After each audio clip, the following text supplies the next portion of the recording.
You mean... On Wednesday, do I hear tea times, anyone? For the Aberdeen area, 42 and breezy Saturday, 49 on Sunday.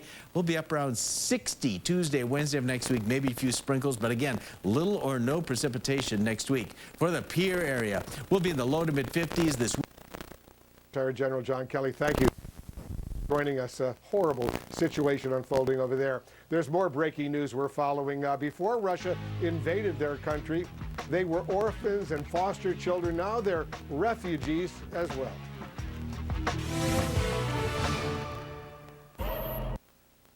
Could depend on what you... Wait, girl! I spoke to inside Russia, inside Ukraine. They all told me they didn't think he was going to do it for the simple fact that he would choke on Ukraine. He would lose. Indeed, I mean, 2 weeks in, and Russia has arguably, I mean, I spoke to a senior European intelligence official today who actually said that their estimates, his service's estimates, are that Russia has lost between 7,000 and 9,000 troops dead, killed in action, which is a higher estimate than anything the United States or the UK is prepared to come out with, but it also tracks more with what the Ukrainian Ministry of Defense has said. So there's no way that Putin isn't being fed this information. There's no way that he doesn't know that, you know, his columns are stuck in the mud, quite literally, and that his tanks and his BTRs and his air defense systems are simply being deserted on roads, or that Ukrainian peasants are driving tractors, lugging this stuff down highways. I mean, we've all seen those images. And look, I mean, this is terra incognita for us. We have never seen Putin fail so badly before. And yeah, I mean, there is a case to be made that this is a very dangerous time. Yeah, Michael, I've been watching some of your reporting, some of your social media here in the last 24 hours. What are the chances? I know you've been talking about this, that someone close to Putin recognizes the danger that he poses globally to all of our security and safety, and then takes action. What are your sources telling you? Well, look, I do have evidence. I have tried to report some of it or indicate some of it that all is not well in Putin's security services. There is some indication that members of the FSB, the domestic spy agency, one of two successor agencies to the KGB, the service that General Kalugin served, have been leaking information to the Ukrainians to try and forestall assassination plots of President Zelenskyy in Ukraine. You've got to wonder what members of the Security Council, including those who are seen to be the inner sanctum of Putin's kind of war cabinet, the so-called SIOUX, the security hawks, are thinking. I mean, if this is a guy who's got his finger anywhere near the button, whether that's going to be to unleash some kind of radiological material or chemical weapon or aerosolized nerve agent. I mean, again, he's tried to kill multiple people throughout the world using Novichok, which was designed in Soviet labs. You've got to wonder what they're thinking. I mean, is this something that they can afford to allow to happen? Right. Are they willing to die for it? Are they willing to die for it? And I mean, look, I mean, if we're talking about the threat of nuclear engagement, these are men who have spent the last 22 years robbing their country and their people blind. Why? Not so that they could spend all their ill-gotten gains inside the Russian Federation, so they could spend it in the West. And one of the things you've got to wonder, oligarchs are having their yachts seized, their mansions, their villas at Lake Como. We've been reporting that. You guys have been reporting that. At what point do they say, this simply isn't worth it? You know, we cannot afford to choke on Ukraine, and we certainly can't afford to let this guy, this man in the high castle, as I've been describing him, do something really catastrophically stupid. Yeah, I just interviewed today the former Russian foreign minister who said, this war is a disaster for Putin, and if he carries on, if he continues it, if he presses ahead, it's going to lead to his demise. We're going to be at a crossroads. Michael Weiss, appreciate your time and your insight. Thank you. Sure. President Biden turning to Venezuela, of all places, for some help with oil. What does that and other developments say about our standing in the world? Ambassador John Bolton answers that straight ahead. Also, how will an American CEO get 1 million bullets into the hands of Ukrainians and not the Russians? We're going to ask him live next. But first, we have a look at Kyiv's appropriately named Independence Square this morning, where the city's classic orchestra performed a concert calling for a no-fly zone above Ukraine.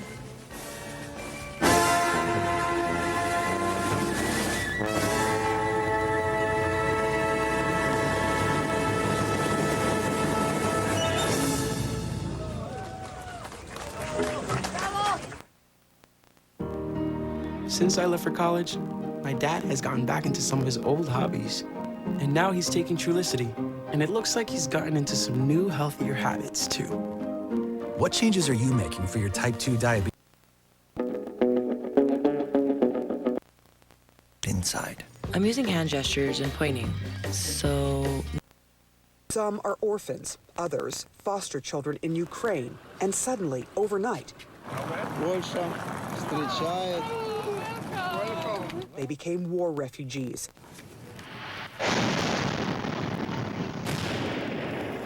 Fleeing over the Polish border from Kyiv.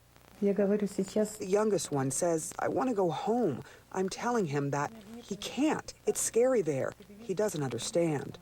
This is the only woman they know as Mama. This is their comfort, their constant. She helped them escape Ukraine. But doing that meant leaving her own family behind and becoming a refugee herself. I have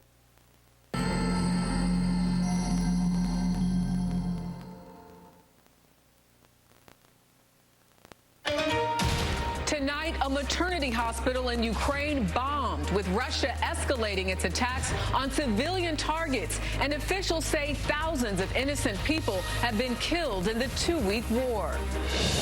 Indiscriminate airstrikes, pregnant women injured, carried away on stretchers, this nursery destroyed, and the humanitarian corridors under fire, preventing thousands of women and children from evacuating.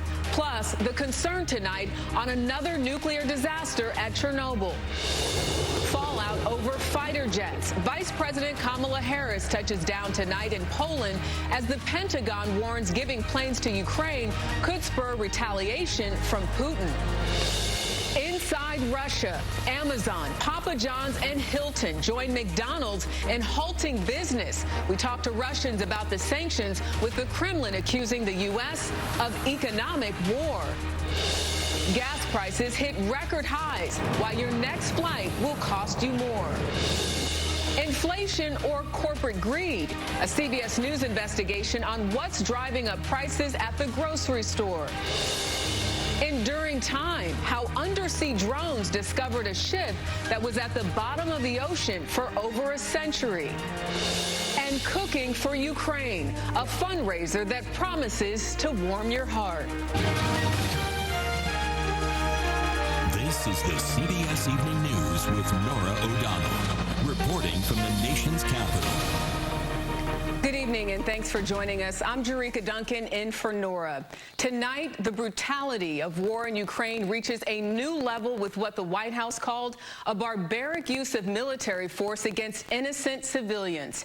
At least 17 people were wounded after a Russian airstrike destroyed a maternity hospital in the city of Mariupol. Ukraine's President Zelenskyy said there were children under the wreckage and called the strike a war crime. Near the city of Kharkiv, a senior defense official tells CBS News that Russian forces have made moderate progress. In the capital of Kyiv, thousands of civilians are making their way to safety, while a top Ukrainian advisor says ceasefires in many other regions are not holding. And new fears tonight of a possible radiological disaster at 2 nuclear facilities that are now under control of Russian forces. We have a lot of news to get to tonight, but we're going to start with CBS's Charlie DAKOTA in Kyiv. Charlie, good evening. Good evening to you, Jerika. It began in the hope of a limited ceasefire ended in horror. And a senior U.S. defense official said tonight there are indications that the Russians are using dumb bombs, unguided weapons, and increases civilian casualties and damage. A massive airstrike shattered the fragile ceasefire in Mariupol late this afternoon. Emergency teams and soldiers scrambled to evacuate the wounded, including pregnant women, from the city's maternity hospital. A hospital for those needing care, maybe the only place where they felt some measure of security, but it seems nothing is off limits to the Russian onslaught. The blast destroyed the complex inside and out, the shattered nursery, a blood-stained mattress. The size and the depth of the crater and the surrounding debris and destruction evidence of its ferocity. The besieged port city in the south has come under heavy Russian bombardment that's cut off electricity and water to more than 400,000 people. City officials say at least 1,200 civilians have been killed since the war began. Images show city workers placing bodies into a mass grave. Another attack struck a residential area in the city of Mykolaiv. The city of Chernihiv in the north has been pummeled too. Vyacheslav Zaporets didn't wait for a break in the fighting to rescue these children. He drove to Chernihiv and braved an intense aerial bombardment overnight to take 9 children and their mothers into the relative safety of his home outside of Kyiv. I feel it is my mission to stop kids from hearing or seeing the war, he told us, and the Russians need to stop. Is he a hero? Yes, as one of the rarest heroes, I think. 18-year-old Ilya lived through hell. Can you describe what it's like? I don't know how to describe when you feel like rockets are exploding upon your head. 11-year-old Angelina told us she had a good life before the war. There were no explosions, she said. We could sleep at night. More than anything, she wants to go back home and see the father she left behind.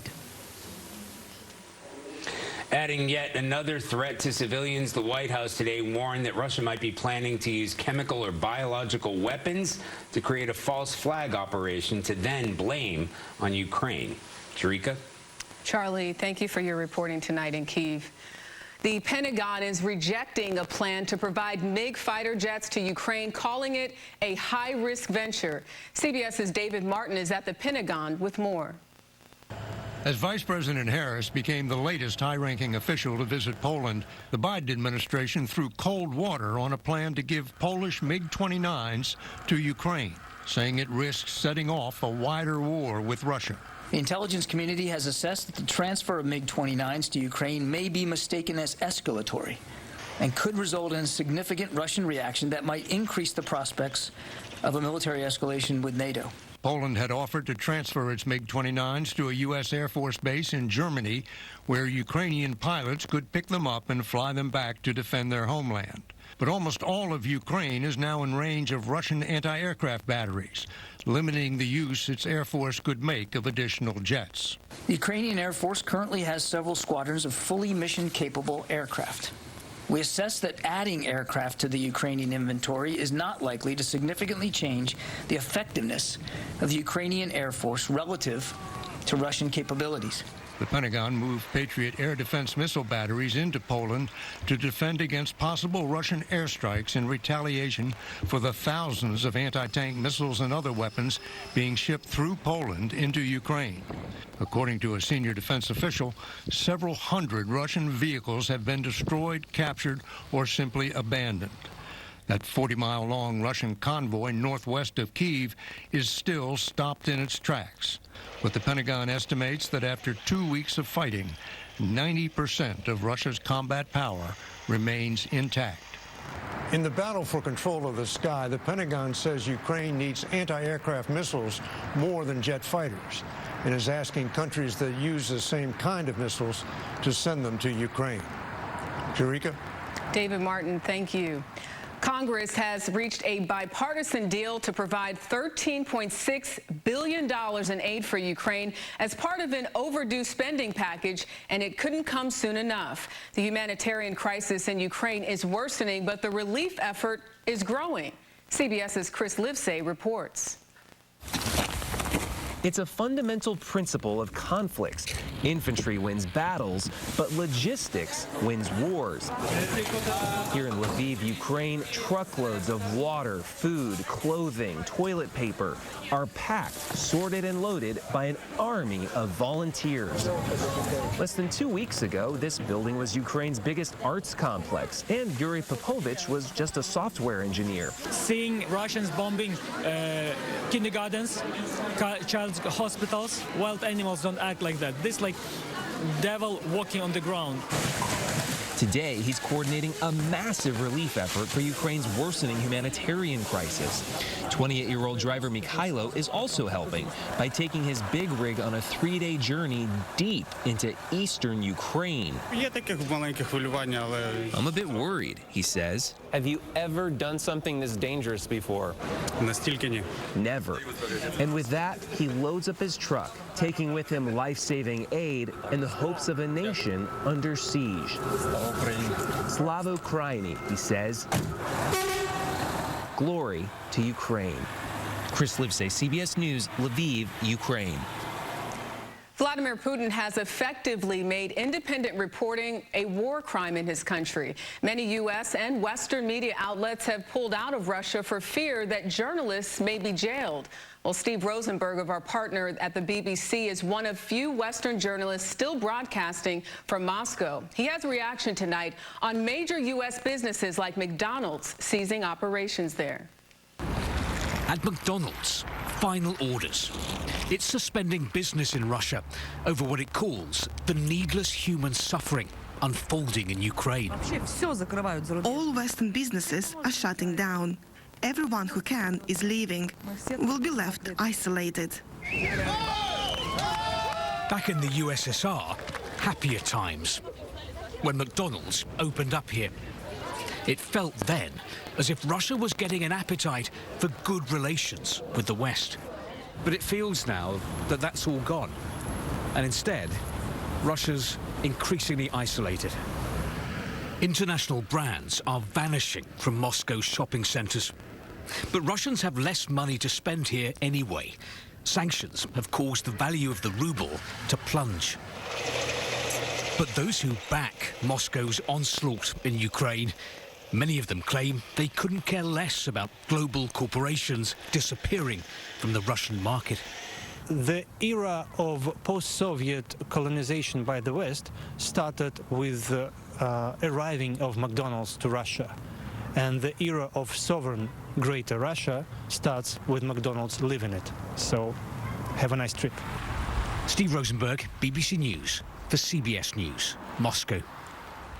With gas prices hitting a new record high today, some economists are warning the ripple effects of higher prices on shipping and travel could weaken the overall U.S. economy. Amazon and Netflix adding to Russia's online isolation. Visa, MasterCard and American Express cards no longer work, and there's now virtually no way to make international payments here.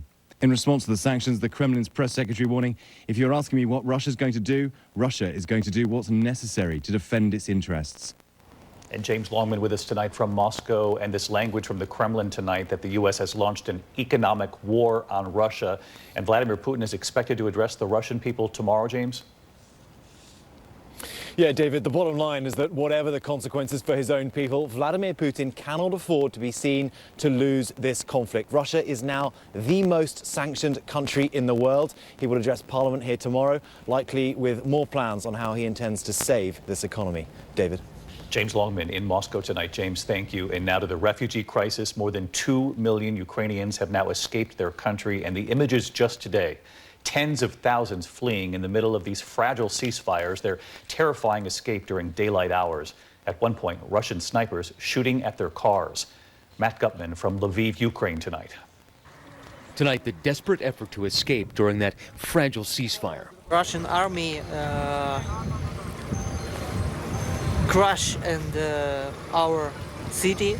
More than 2.1 million have now fled. The Sumy region in northeastern Ukraine under fire for 2 weeks now, prompting those rescues in the rubble. Thousands bolting during that daylight ceasefire, nearly 40 hours later arriving in Lviv. By raise of hands, who's it from Sumy? They tell me the Russian army was in the streets. They tried to flee by car, but they say Russians shot at them. Oh, that's a bullet. They told me that bullet went through their luggage. And we were there as the last night train pulled in. Children, hands against the window, parents with their bundles, and hundreds of med students pouring out, looking shell-shocked and confused. At least half of them appear to be students from abroad, students from Egypt, Ecuador, Nigeria, India, all over.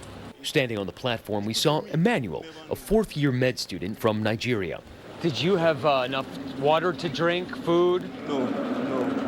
Asking him the question any parent would. Have you called home? Did you tell them that you're now safe, that you're in Lviv? Oh, I haven't yet. Emmanuel's phone battery was dead. The fear of the past 2 weeks and the relief now overwhelming. And outside the train station, we saw him again, helping him place that much-needed call. Daddy, fine. David, the Ukrainian government said they had hoped to evacuate about 100,000 civilians today. They say only about 40,000 managed to escape. They say they expect another 6 humanitarian corridors to be opened tomorrow, including in the Kyiv region and in the battered port city of Mariupol. David. Those corridors desperately needed. Matt Gutman reporting from Lviv for us tonight. Matt, thank you. And tonight here in Washington, the Biden administration fully aware of the economic impact of these sanctions here at home. Americans seeing rising gas prices up another 7 cents in just the last 24 hours. And take a look at the numbers tonight. The national average now at $4.30 a gallon, a 60-cent hike in just 1 week. Tonight here, the images that say it all. American families looking for any place they can to save even a little on gas. Here's our chief business and economics correspondent, Rebecca Jarvis, now. Tonight, the powerful images. Americans bumper to bumper. These long lines outside a Costco in Monterey Park, California, where the average price for a gallon of gas is now $5.73. Drivers waiting to save pennies on their gas. And now economists warning those record-breaking prices at the pump will push already high prices on almost everything else even higher. This has spillover effects at a time when we're adding fuel to an already well-kindled fire on inflation. Prices from food to rent already up a staggering 7.5% from last year. I'm trying to find where to cut back, but groceries are high, gas is high, and there's nowhere to run. Tamika Calhoun, who's raising 5 kids in Jackson, Mississippi, tells ABC's Nightline it's forcing some tough choices. I have missed meals so that the kids could eat. I wouldn't tell them, of course, because they'll try to, share their food with me. We have a big family and the price of meat has gone up so much. It's about $100 each time I go to the grocery store. She's working overtime just to make it work, but bracing for more hikes ahead. David, the government releases the latest inflation data tomorrow morning, and economists are forecasting prices could rise as much as 8% since last February. Many of those forecasts also expect elevated prices for the rest of this year. David? Rebecca Jarvis with us again tonight. Thank you, Rebecca. Down to the dangerous weather system moving east tonight, hitting the Midwest and then into the Northeast by week's end. Let's get right to Chief Meteorologist Ginger Z. She's timing it out for us. Hi, Ginger. Hi, David. Up to 7.5 inches in Waverly, New York with this system. And now, yes, we're watching the new one, which will attack places like today, but watch all those warnings and advisories, Nevada to Illinois. So see how that heavy snow moves through. Kansas City picks up easily 3 to 6, maybe an inch or 2 more. And then from Wichita up to Detroit, you get that heavy snow. Then the low really starts to wrap up and have moderate to severe rheumatoid arthritis. In reports of his acolytes, and then they reproduce it again as propaganda. And he is in a echo chamber. But what I want to say also, that I don't know why everybody is so fixated on Putin. I mean, it's like a spoiled child, or today he is in good mood, tomorrow he is in bad mood, and what is his next caprice is, forget it. It's just politics. It's just intergovernment politics. And if NATO shows more strength, it's okay that there is a response, but don't hesitate to make more responses. He does not hesitate to punch Ukraine or to attack NATO verbally or whatever. So the same is on the other side. It's just ridiculous that everybody is looking, what if he will be offended, or what if he will be nervous? Well, you're speaking to the impact he has, and you mentioned the propaganda. I've got a little bit of time left, but you say the propaganda can be a vicious loop for them. Was it not Bakunin? Was it not Bakunin who said, don't get high on your own supply? or maybe somebody else. But that's how we've put it in the United States. My question to you, before I lose you at 30 seconds, is there anyone inside the Russian government who can even give him the bad news? I'm not talking about overthrowing him, but give him bad news to course correct, or that's, in your view, out of line, not going to happen? That is less possible than overthrow him. That's a Russian tradition. They fear to tell the boss the truth, but one day they might come with a weapon and escort him either to the grave or to retirement, like happened even in the Soviet Union. So it's rather they will escort him out than tell him the truth. That's the tradition. Well, thank you for enlightening us on some of the traditions. The former Russian foreign minister and recent Putin critic, Andrei Kozyrov. Thank you, sir. Thank you. Absolutely. We're also keeping an eye on the humanitarian flows at the border. We'll be right back.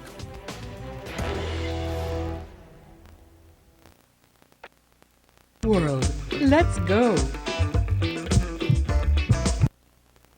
New Apple iPhone that's out, or other different or other consumer products, and that has a positive impact on stocks. But anyone that's been following the markets knows that it's been a wild ride. We've seen stocks off 20% from the highs back in November. It's basically time to buckle up and tighten your seatbelts, because we know that gas is going to be on a wild ride, stocks are going to be on a wild ride, and the Fed hasn't even done anything to interest rates yet. So this is certainly going to be an interesting year in the markets. Boy, interesting to say the least, and every dollar counts. Shivani, Joshi, great to see you. Thank you. Great, thank you.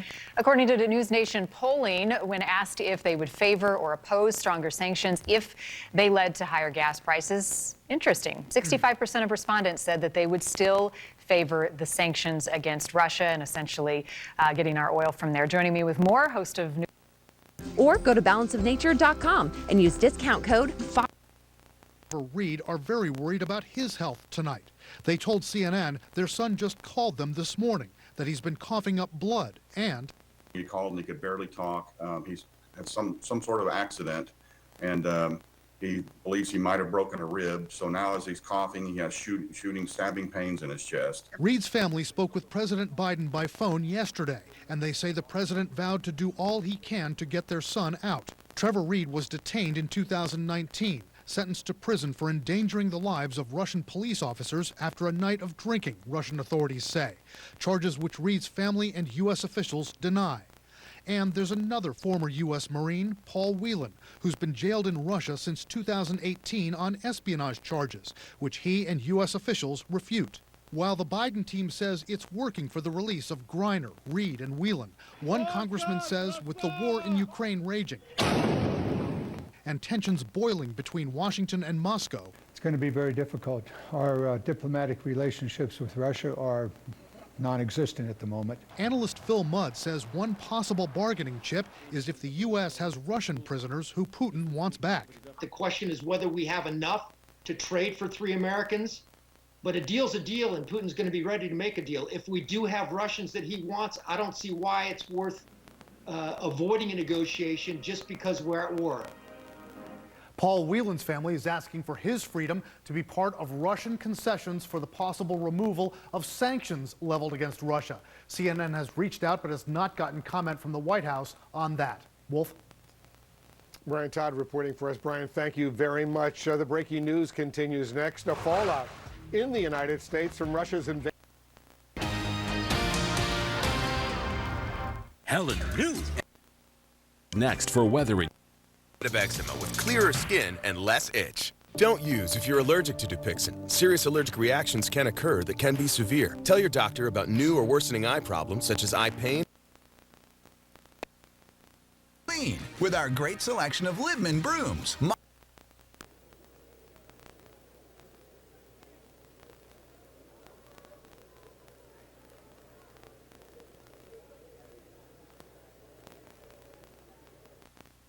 Because they could use those too.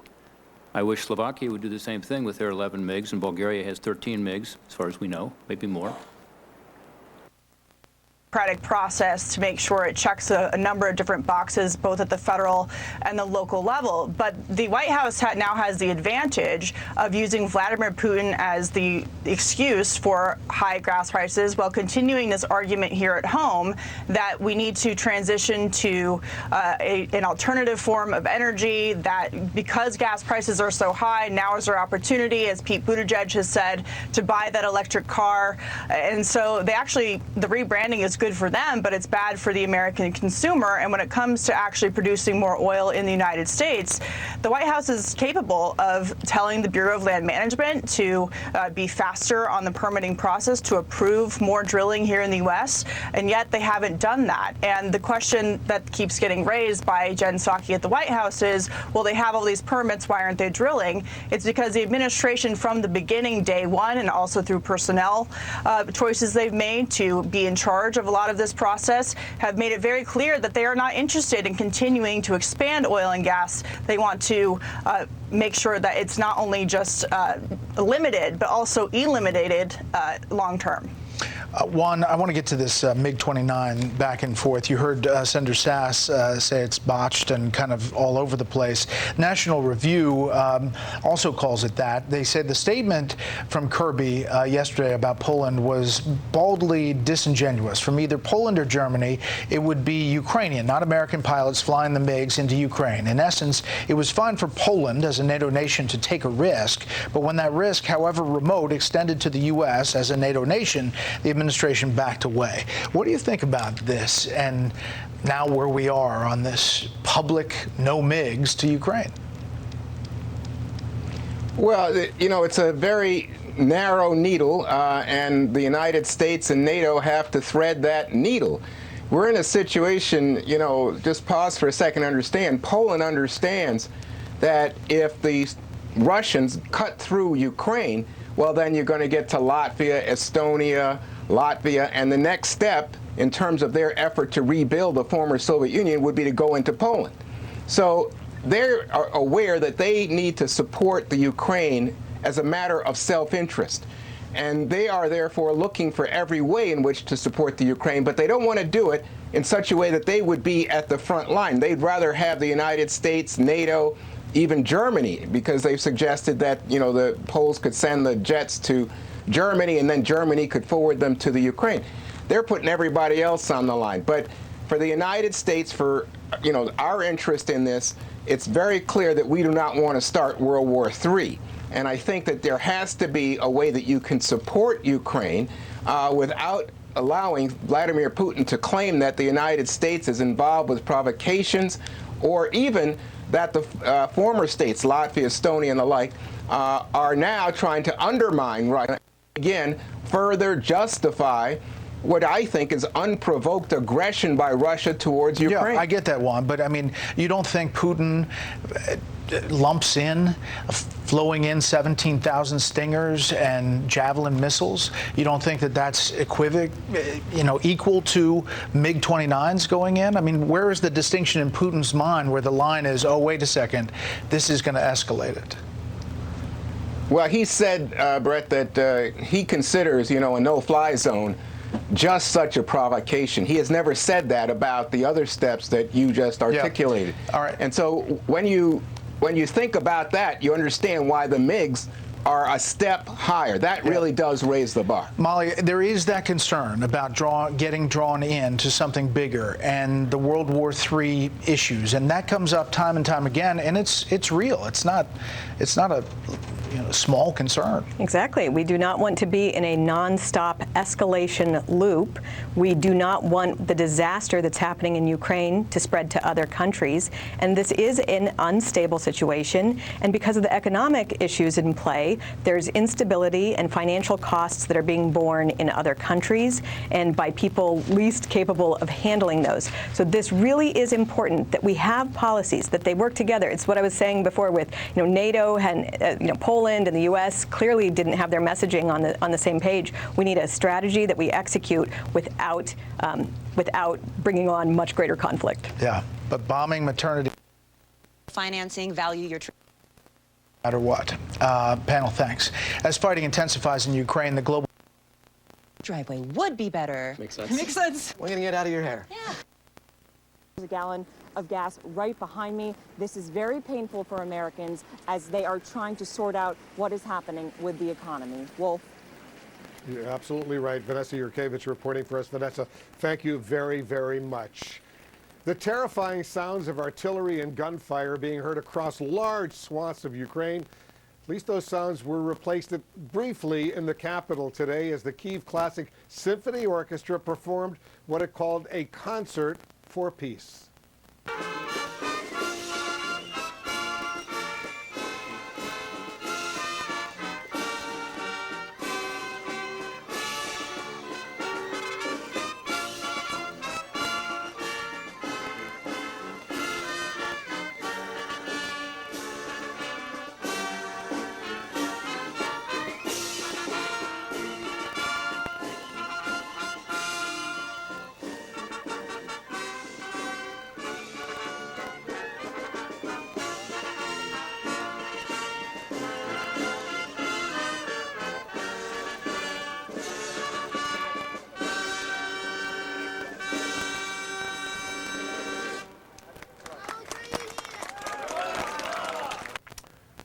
So beautiful indeed. Thanks very much for watching. I'm Wolf Blitzer in the Situation Room.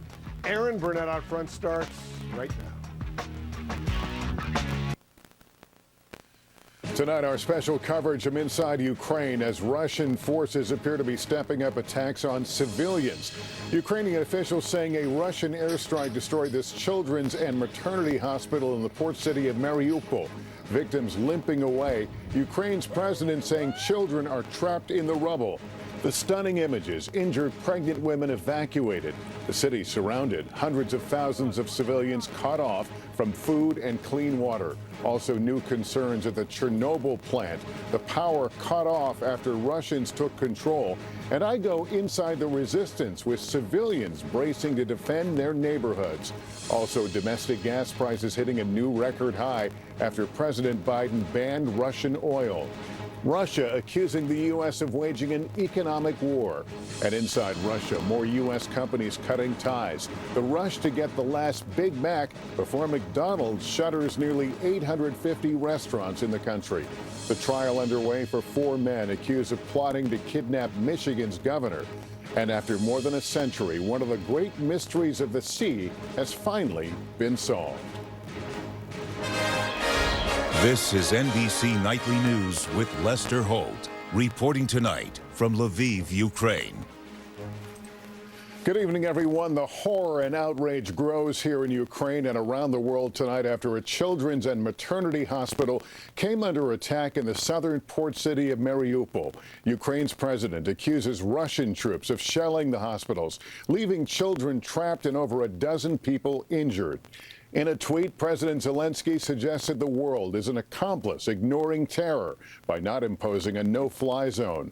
Russia claims it doesn't fire on civilian targets, yet newly released before and after satellite photos taken prior to today's hospital attack appear to show heavy damage to homes, stores, and other civilian infrastructure in Mariupol. Also, the U.S. today closing the door on a transfer of Polish fighter jets to Ukraine.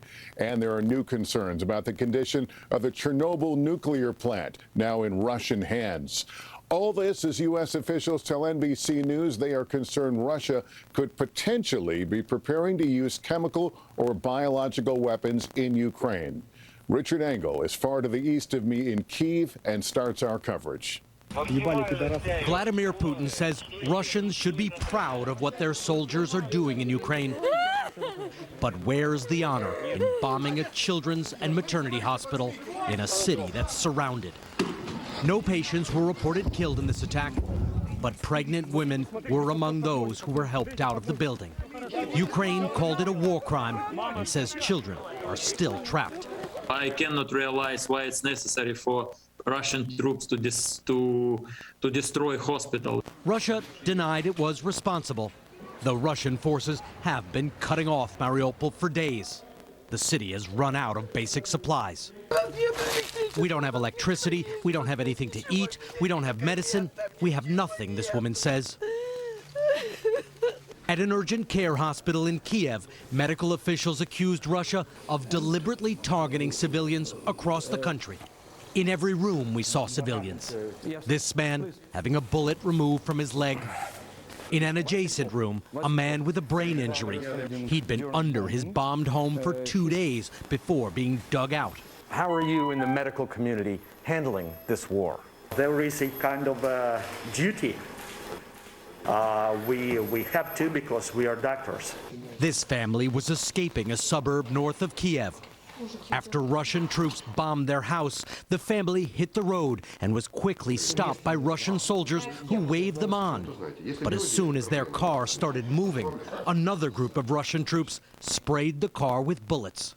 16-year-old Katerina was shot in the back. She collapsed unconscious on top of her 8-year-old brother, saving him.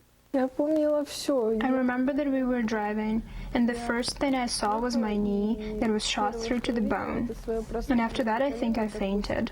Her mother, Tatiana, was hit by 12 bullets down her legs while she was pleading with the Russians to stop shooting. We started shouting, "Stop! There are children here, stop!" But they didn't stop and kept shooting. 3 or 4 people were shooting, just as close as you're sitting right now. Her husband feels guilt for not having left sooner. But Russian media are not showing these images.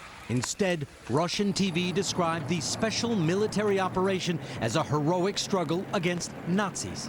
Back in Mariupol, the crater next to the hospital gives an idea of the sheer size of the bomb, dropped in the center of the city. Bodies here are being laid to rest in mass graves, hearkening back to wars Europe thought were consigned to the past.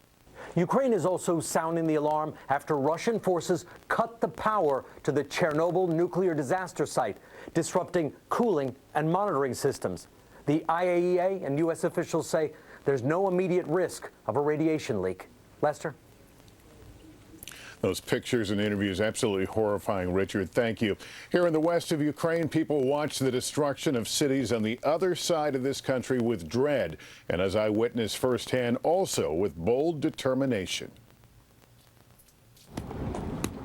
They are preparing to defend their country, one block at a time. This barricaded checkpoint being erected in a Lviv suburb, not by soldiers or police, but by civilian residents. We joined to defend our city because we don't want Russian troops to come here. We need to defend our families, our women's children. We are not here militaries, we are civilians. We're doing everything how we know it, how we can. Bohdan Shutka and his neighbors are stacking sandbags. Cement walls and steel barriers are also part of layered defenses to guard against Vladimir Putin's army and protect not just their homes, but homeland too. Do you think it's the duty of every Ukrainian to fight or to support the war? Checkpoints like this are being built with great urgency because there is full expectation the war will eventually come to this part of Ukraine. The question is, how soon? Those Molotov cocktails, improvised bombs we saw citizens making at the start of the war, now close at hand. Nobody here knows what battle on these streets would really look like, or what might precede it. Are you worried about Russian saboteurs and spies? Yes, of course. As we shoot, we're startled by the sudden sound of an attack jet. A Ukrainian plane racing from the camera's view. Ukraine's Air Force still in the fight, and so are the Ukrainian people. Does this send a message to the Russians about the willingness of people here to fight and defend their homes? For Russians, I can tell just one. His answer, in Russian, a profane rallying cry among defiant Ukrainians, telling Mr. Putin what he can do. A growing grassroots defense effort here. Also joining the war effort, some people known for their poise and grace. Ballet dancers who perfected their art on the stages of Kyiv, now carrying rifles and working as paramedics on the front lines. Aaron McLaughlin has their stories. They're the Butterflies of Kyiv, performing for the final time in France. Back home, their country torn apart by war. Now some of Ukraine's premier ballet dancers have swapped their tutus and slippers for guns and fatigues, putting their life's work on hold to defend their country. Of course I'm scared, says artist Alexei Potyomkin. I'm not a military person, but I couldn't just sit on the sidelines and observe. Just days ago, Alexei was a principal dancer in his prime, now a military paramedic. His life as an artist, a distant memory. I don't even think about ballet anymore, he says. Now it seems like another life. Dancer Lesia Vorotnyuk says art has prepared her for war. Ballet teaches you to have a strong spirit, she says. In 2019, Lesia says her husband died fighting on the front lines in eastern Ukraine. She says she's armed herself to protect her son and country. I love to perform on stage, to travel, to come back to ballet, she says. But the most important thing now is for the war to end with our victory. Across Ukraine, opera houses and theaters are closed. Now it's not time for performance on a stage. Now we have performance on our street. We have blood, we have bombing. The last time Oleksandr Omelshenko danced, it was the night before the war began. Now he's building anti-tank hedgehogs. Do you think you're going to dance again? Yeah. 100% I go back again. Tonight, the artistic soul of Ukraine is standing by until they've secured their freedom. Aaron McLaughlin, NBC News, Lviv, Ukraine. And tonight, more iconic American companies are suspending operations inside Russia. Keir Simmons is in Moscow, and a note here, Russia is cracking down on the media there, limiting what reporters can say under threat of imprisonment. Hours after one of America's most iconic brands announced the temporary closure of 850 restaurants, Russians, young and old, packing into McDonald's or grabbing a final takeout. We will miss it a lot. It was very delicious. My friends and I really like it. Hard time. Hard times. Yes. Hard times are coming. Yes. A growing list of Western companies closing their Russian businesses for now, though the full impact is yet to be felt. In Moscow today, we counted 5 Starbucks and 7 McDonald's still open, one with a line for lunch. The Kremlin tonight accusing the West of declaring economic war against Russia. The grand opening hype was as foreign to Moscow as the hamburger. 30 years ago, as the Iron Curtain fell, the Golden Arches arrived in the heart of the communist Soviet Union. It felt like a new chapter. Now, that era may be over. At the same restaurant today, it was easy to find supporters of President Putin. Everything is going the way it should be, this woman told us, though this man disagrees. Tonight, outside McDonald's, signs of a city on edge, while inside, a simple burger and fries is becoming a Last Supper. McDonald's, like many of these Western companies, says it will keep paying its 62,000 Russian employees, but it's not clear when it will reopen. Lester? Keir Simmons in Moscow, thank you. Let's turn now to the impact at home. After the U.S. ban on Russian oil, gas prices are still surging, along with many other items, as the White House blames Russia. There are growing calls to suspend the gas tax. Here's Miguel Almaguer.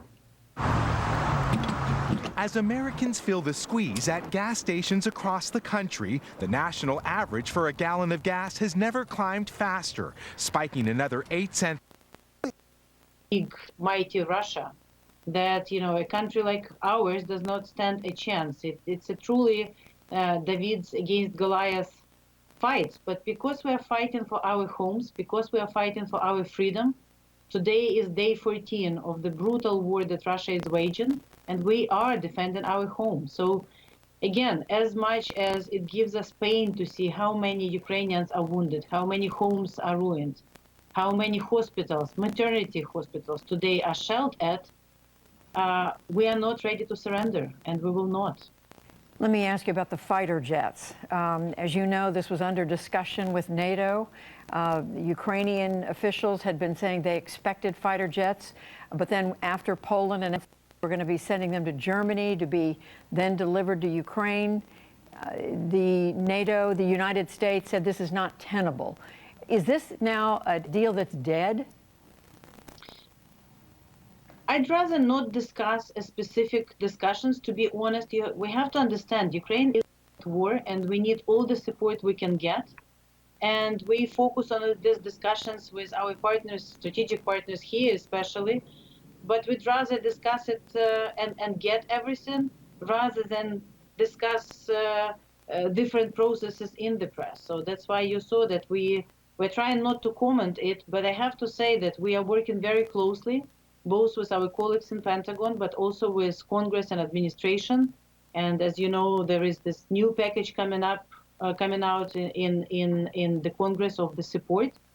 We are dedicated to fight for our homes. Our very motivated armed forces are ready to fight, and we need a steady supply of all kinds of equipment and weapons that we can get from our partners, especially with regard to the anti-air, because what we see, and we see it all on videos and photos, how they are bombing from the skies. Again, this Mariupol maternity hospital today is unbelievable war crime. Unbelievable. You don't shoot at pregnant women. So we are talking about all of it. And I want to say that, we are getting more supplies and we will be getting more supplies. Can Ukraine win this war, though, without fighter jets? We're also seeing Bulgaria, other countries saying they can't provide fighter jets now. Look, we have to win this war because this is our home. But we also, as a civilized world, have to win this war because, we all together have to show that it's not okay for the autocratic terrorist state to attack a neighboring country and get away with it. So all the support that all civilized countries can provide to us, I think this is time to do it because this is a global fight. This is a fight for democracy. This is a fight for our planet to be a peaceful place, not a place of war. You say it's a global fight, and yet NATO is saying we'll give you some weapons, we'll give you surface-to-air, we'll give you anti-tank weapons and other humanitarian needs, but we can't give you some of the most lethal and powerful weapons that, like fighter jets. Is Ukraine getting the support that it needs? We are getting a lot of support, but of course we are talking to all of our friends and partners that we need more. Because again, pay attention to the size of Ukraine and to the size of Russia. This is something where we all have to focus on right now because Putin will not stop in Ukraine. The diplomatic track, we know the Ukrainian and Russian foreign ministers are supposed to be meeting tomorrow. Is there a diplomatic path at all at this point?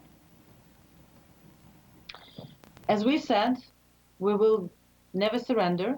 We will not give up. But of course, we would like to save all, as many Ukrainian people as possible. So we are open for discussions, and we showed it from the day one. So our delegation is always ready to meet and discuss. And we really hope that there is an honest desire to discuss on the other part. And would that include Ukraine saying it has given up on the idea of joining NATO?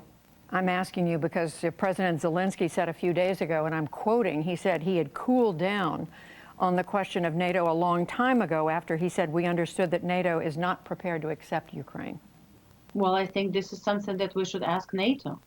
Ukraine, not only the majority of Ukrainians supported to join in NATO, more than 60%. Not only it's in our constitution, in 2018, Ukrainian parliament voted that we would like to be part of European Union and NATO. We are the EOP status partner with NATO, and our army has been transformed according to the NATO standards, and plus everything else. I mean, the democratic standards, the election, free and fair elections, everything else in the country. So our desire to join NATO was always there and is still there. But it's an alliance of 30 members, and it's up to 30 members to take a decision. Last question, Madam Ambassador. I see those photographs behind you of war scenes of your country. How long can Ukraine hold out? A lot of people said we would not hold for a day or two. You know, we are in our homes. And even though people are shot, there are war crimes, there are war criminals on our territory with tanks, armored vehicles, guns, and airplanes and rockets are shooting at us from all the places. We are defending our homes. So even though many people fled to save their children, but the majority of adults even would put their kids into safety and come back to defend our homes. And you know, after everything that we lived through these 14 days, I think the question to ask would be is not how long Ukraine can hold. The question would be what the world is ready and is prepared and should do in order for us to defend our home, but also in order for the civilized world to show that the international rule of law still exists, that international order still exists, and that peaceful country can defend itself from a large autocratic state that decided to attack it for no reason. Ukraine's ambassador to the United States, Oksana Markarova, thank you very much. Thank you. Thank you for all the support.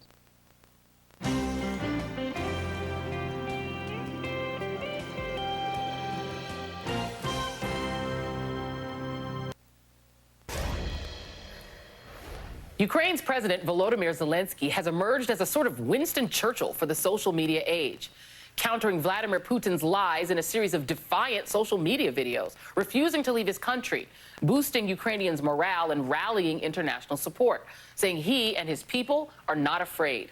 His rise from comedian to wartime president has been remarkable. And by standing up to Putin and his lies about supposedly denazifying Ukraine while becoming the public face of the Ukrainian resistance, as Gal Beckerman points out in The Atlantic, Zelenskyy, who is Jewish, has captivated the world while offering a reminder of the region's scarred history of anti-Semitism. It's also a reminder of how far Ukraine has come, and I should warn you that some of the following images are graphic. It's been barely over a century since more than 1,000 widespread pogroms killed more than 100,000 Jews in present-day Ukraine. And while on the eve of World War II, Ukraine was home to one of the largest Jewish populations in all of Europe. After the actual Nazi army invaded in 1941 with their campaign of extermination, more than an estimated 1.5 million Jews were murdered, including the massacre at Babin Yar, where more than 100,000 Jews were executed. The memorial to that atrocity was the site of a Russian attack just last week. And as Ukraine's first Jewish president, whose grandfather fought the Nazis with the Red Army, losing 3 of his siblings, Zelenskyy has used video and social media to personally and forcefully rebut Putin's surrealist history, channeling anger on Twitter, asking the world, what is the point of saying never again for 80 years in the wake of the strike near Babin Yar, and saying it's Putin's war that is pure Nazi behavior in a call with American Jewish leaders this week. He pressed that point again in an interview with Sky News, accusing other countries of being indecisive on his calls for a no-fly zone over Ukraine. I'm joined now by Igor Novikov. You can't decide. If you are united against the Nazism and this terror, you have to close. Not me. Don't wait me asking you several times, a million times, close the sky. Believe me, if it's prolonged this way, yes, you will see they will close the sky, but we'll lose millions of people. I am joined now by Igor Novikov, former advisor to Ukrainian President Volodymyr Zelenskyy. Thank you so much for being here. I am going to hereby endorse your Batman T-shirt. I think that is absolutely great. And I have to ask you about this guy. People have tweeted that, you know, Volodymyr Zelenskyy becoming president is sort of rather like if Stephen Colbert or Jon Stewart became president of a country, right? And I have no doubt that either of them would step right up to the damn plate if that happened and they were faced with some sort of an invasion because they are patriotic, good people. Is that the way that you understand him? Because I think the idea that he was a comedian throws some people off when they see just how, you know, to use a not so TV term, badass that he is. Well, hi, first of all, thanks for having me. I'm surprised you didn't mention Jimmy Fallon. I mean, but and look, Jimmy Fallon. And Jimmy Fallon. So look, President Zelenskyy, first and foremost, is a human being. You know, he's not a politician.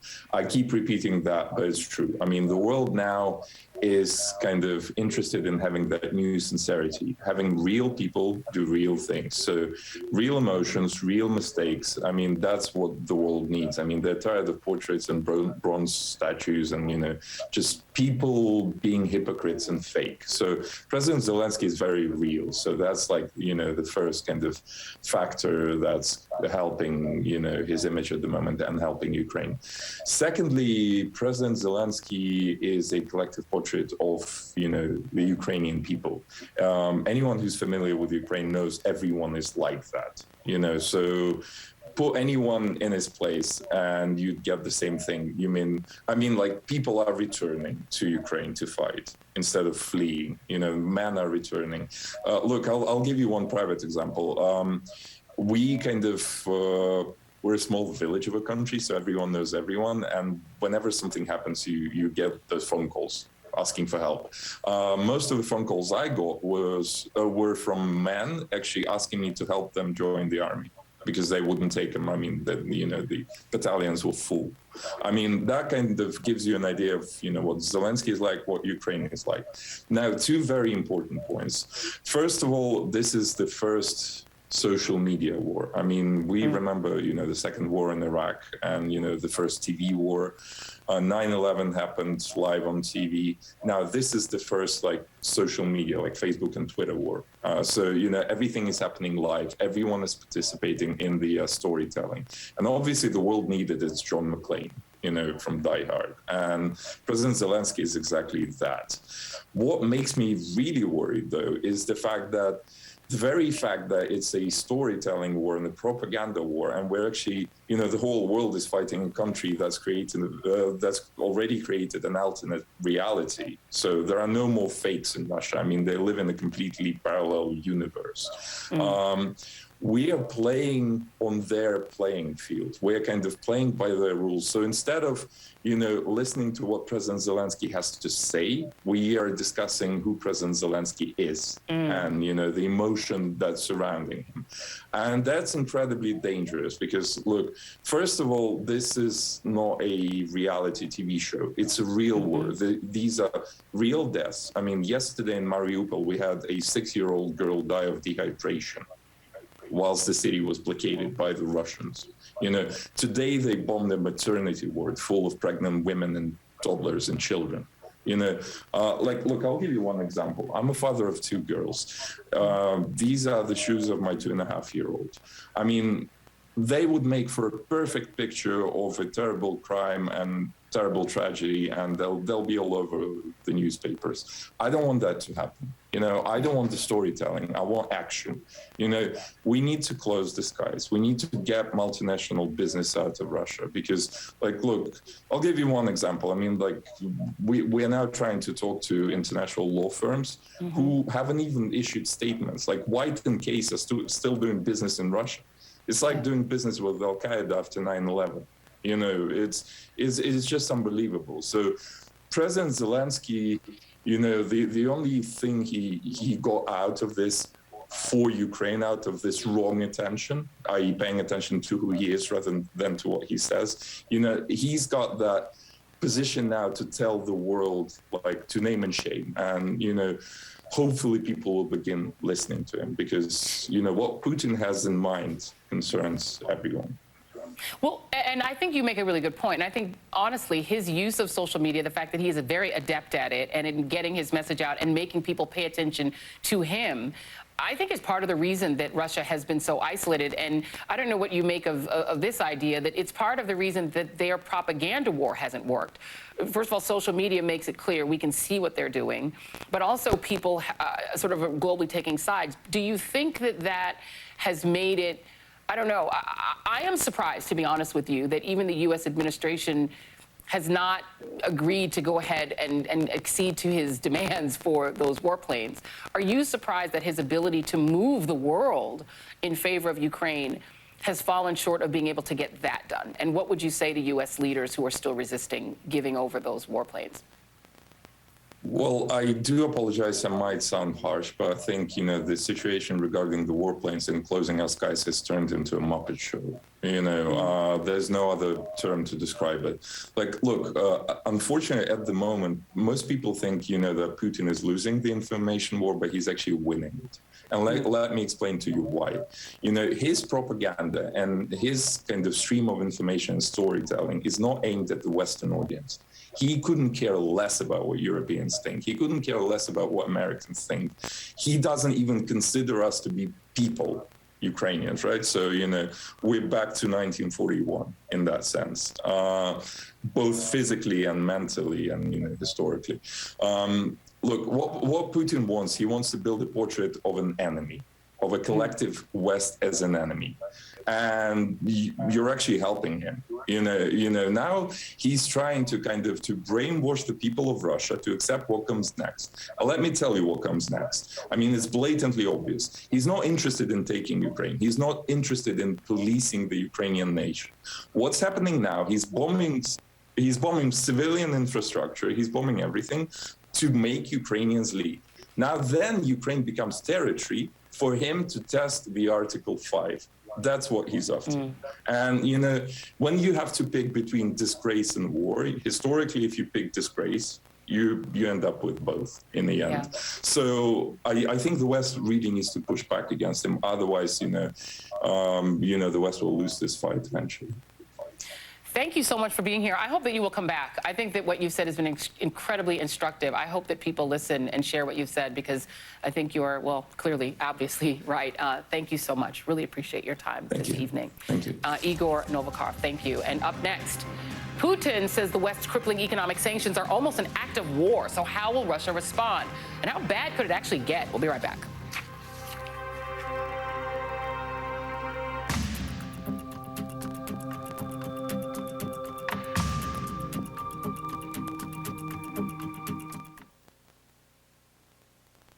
I'm so glad. Got a Subaru. I wonder who gave me the idea. Oh. Love. It's what makes Subaru. Energy on or that left dozens dead. Putin sent secret special forces, little green men, into majority Russian Crimea, ultimately annexing the prized territory from Ukraine. Crimea has always been an inseparable part of Russia. In a kind of victory speech, Putin decried the West as the problem. He said he wanted Ukraine to be a sovereign state, but he also nodded toward Russian ambition. Kiev is the mother of Russian cities. Ancient Rus is our common source, and we cannot live without each other. Putin next turned to a divided region in Ukraine, the Donbass, where war began in May 2014, and fighting has continued since. Thousands were killed. But that wasn't enough. Putin now wants all of Ukraine. It's a core goal, to restore a Russian-run Eastern Europe, a Russian empire with him in charge. I think he is genuinely fearful that Western values, democracy, could undermine his leadership and the whole regime. Putin's attack is killing thousands of Ukrainians, but thus far, not breaking their will. It is their will to live and for self-preservation versus a man who knows how to survive. For the PBS NewsHour, I'm Lisa Desjardins.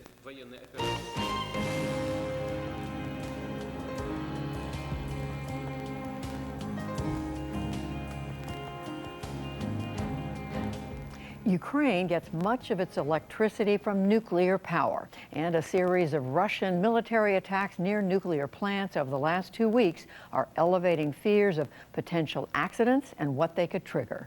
John Yang has that. Judy, the latest warnings come from Ukrainian authorities who say Russian attacks have left Chernobyl disconnected from the power grid.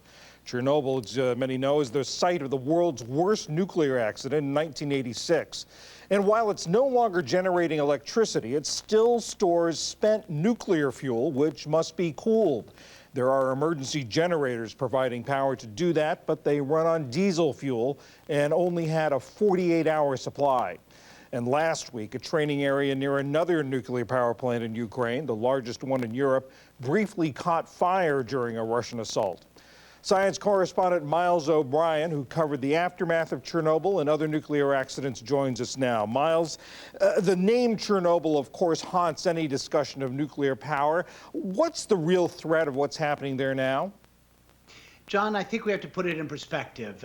The nuclear fuel we're talking about there is old and cold. The last operative reactor at Chernobyl closed down in 2000. Yes, there are 20,000 spent fuel rods in a pool. They're slowly cooling down, but each of them has about the equivalent of 35 watts or a nightlight to them. And so if you left them in that pool of water for a week, it might, without doing anything to it, it might get to the temperature of a warm bath. Now, as for the actual melted down portion of Chernobyl, where the real trouble occurred 36 years ago, there's no power or water required to keep it safe. It's inside a shelter. But there are operations still going on, decommissioning operations. What are the options of restoring power to Chernobyl? And why would the Russians want to be in that area, which is uninhabitable because of contamination from radioactive materials?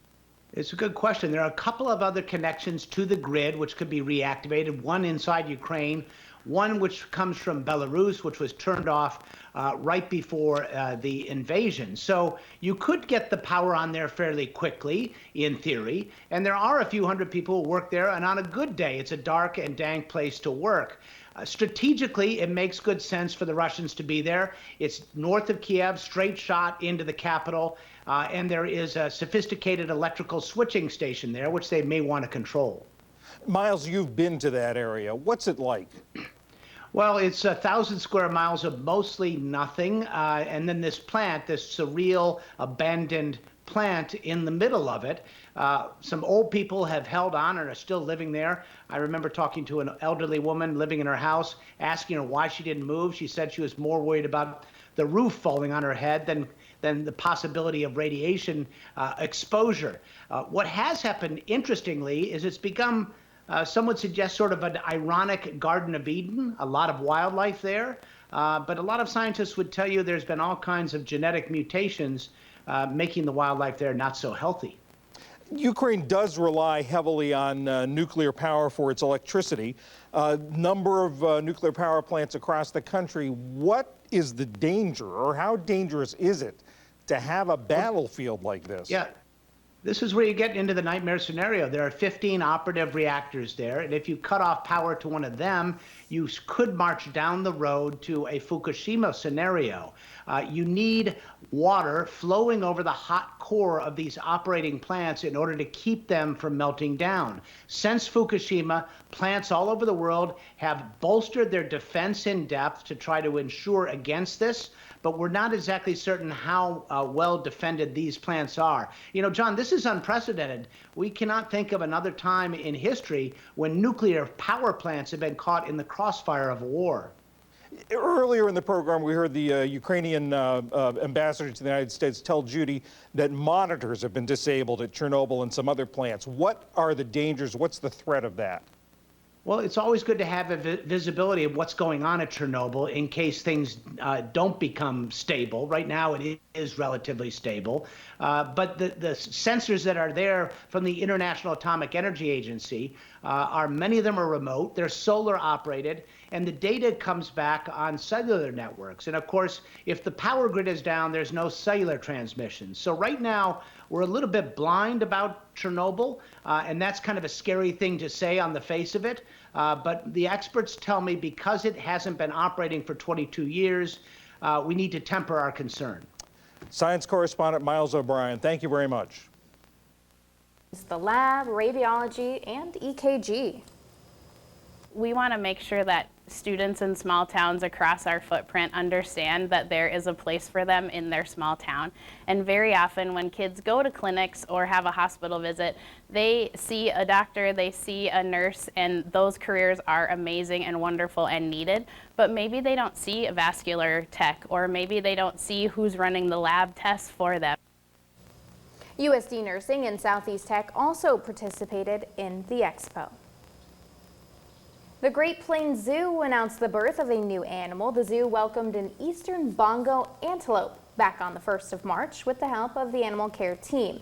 If you'd like to see the new baby, you can do so by heading to the Hoofstock building, which is near the vet clinic and giraffe barn. The eastern bongo antelope is considered critically endangered due to poaching and habitat destruction.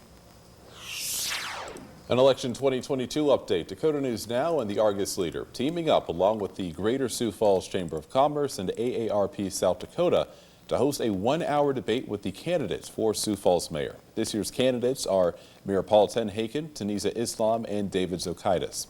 The debate will take place Monday, April 4th at 5:30 over at the Washington Pavilion. That is open to the public. You can also follow the live stream on our Facebook page or watch it that night at 9 p.m. on Fox Sioux Falls. A reminder that the Sioux Falls City Council city election is April 12th. Dating in today's digital age, that can be a very risky process. And that's why one dating site is introducing a new measure that can go a long way to keep you safe. We'll tell you what it is in about 15 minutes. Austin. And we are not going to have much, precipitation over the next several days, but we are going to be talking about some cold temperatures and then some warmer temperatures again the weekend and next week. We'll talk about that coming up. Conditions continuing to deteriorate in the country of Ukraine as officials accuse Russia of bombing a maternity and children's hospital. The latest on the crisis in Ukraine when we come back. The only news in prime time. Like 20, people in their early 20s, and I always strong and capable. My heart goes out to Zelenskyy. I'm very worried about him. He definitely needs to be super careful because these people are on the hunt. They're brutal. They also have a cover company that's provided to them by what you call Putin's chef, Prigozhin. So they conduct covert operations and their tactics are very clandestine. So Zelenskyy definitely needs to be super, super careful. Yeah, he sure does. That's an understatement. Thank you so much, Rebecca. My pleasure, Jesse. As war rages on in Ukraine, nuclear reactors are under siege. Biolabs are being threatened, as you heard at the top. Babies being blown away, and a global energy and food crisis growing worse by the day. Joe Biden has decided to send Kamala Harris to Europe. And everybody thinks he has a chance. Bennett has also been talking to the Ukrainian president, among other world leaders. Zelenskyy, the president of Ukraine, said he's no longer pressing for NATO membership for Ukraine. That's a major demand of Moscow. So whether because of the Israelis or because of the ground truth, well, the Ukrainians are softening up on their position just a little bit. Joining us now, Batya Ungar-Sargon, Newsweek deputy opinion editor. Batya, is the media ignoring this idea that peace is upon us? You know, something kind of amazing happened this week, which was that on Monday, Vladimir Putin laid out 3 demands to immediately withdraw his troops from Ukraine. Now, we don't know if he's telling the truth or not, but those demands were these. The first was recognition of Crimea as part of Russia. The second was recognition of the Donbas region, Donetsk and Luhansk, as an independent area. And the third was that Ukraine, relinquish its desire and its request to join NATO. Okay, those were the 3 requests that Putin put on the table as a condition for withdrawing all troops immediately. Now, something amazing happened Monday night, which was that President Zelenskyy told ABC News that he had, quote, cooled off on the idea of joining NATO. He doesn't want to be begging for something that NATO clearly is not interested in, his opinion. And he also said that there was room to negotiate on Crimea and on the Donbas. In other words, both sides had really softened their position, inching closer and closer towards each other. Now, you might have expected a media that is anti-war and pro-America, right, to see this as a major, wonderful development and headlines to be, look, both sides coming closer and closer together. And instead there was a total media blackout about this. Fair enough. Dan Abrams is playing a lot of that interview with Zelenskyy later in his show. We've talked certainly about what the possibilities are. Shouldn't the media, though, be really, really skeptical of anything Vladimir Putin says? This is a guy who told everybody he was withdrawing troops from the border and he wasn't going to invade, on and on and on. isn't it our responsibility to be skeptical and even argumentative almost towards anything Vladimir Putin says? Of course we should be skeptical of what he says. We shouldn't believe that he's going to do it, but certainly if he's laying out these things as a cause, as what he is looking for, right? You know, it is worth sitting down at the table, especially if Zelenskyy is saying, hey, I might be on the same page about some of these things. At least I'm willing to negotiate. Look, we should be anti-war. Everyone should be trying to do their best to make this end as soon as possible. And that, for the media, means reporting on the fact that these demands have changed. We can go back and forth whether it should end as soon as possible, because it's always about the terms, right? If Vladimir Putin learns from the world that they'll roll over and just make it end because they can't endure this, then he'll do it again. That's what he learned in 2014. That's why we're at the place we're at. It's interesting because it's Naftali Bennett, the Israeli prime minister, who's been doing this shuttle diplomacy. He's doing, obviously, the Lord's work in trying to bring peace. At the same time, though, Israel has been near silent about the Russian atrocities and what the Russians are doing. And Israel's a country, you and I have talked about this, that when the civilian population in Israel is targeted, they cry bloody murder and talk about war crimes by the Palestinians. What the Russians are doing is 10 times worse. You know, Leland, from Israel's point of view, Israel shares a border with Russia because there are so many Russian troops in Syria, and that is a border with Israel. And Israel relies on coordinating with the Russians in order to attack Iranian targets in Syria, right? So it cannot come out and full-throatedly condemn a country that for its own security concerns it relies on good relations for. But I would put this back to you. Isn't it so much more important that somebody has good enough relations with Vladimir Putin to be able to communicate with him, to communicate his demands, and to clarify them for Zelenskyy, which is the role that Bennett has been playing? I mean, don't we want somebody in that role? Yeah, hopefully clear-eyed enough to speak truth in terms of what Vladimir Putin's doing. I guess it all comes back to what Winston Churchill, countries do not have permanent allies, only permanent interests, which, to your point, is proven here. Batya, thank you very much. We appreciate it, and we hope you're right that tomorrow brings us some good news. We'll see you soon. Thank you. Yeah. Thanks, Leland. All right. You hear from her first. Coming up, sports broadcaster Musical Chairs has begun. Who will you see on NFL Sunday next season? And how much are they going to get paid per play they call? On Balance, in association with Narita Brain. Independent news on your PBS station. Cozumel, offering luxury. Took her at him. We're going to find her, right? We're going to find her. There is problems or changes. Taking Rebelsis with a sulfonyl. Putin's session and Russia would be ones that go directly after their piggy bank, Rosneft itself.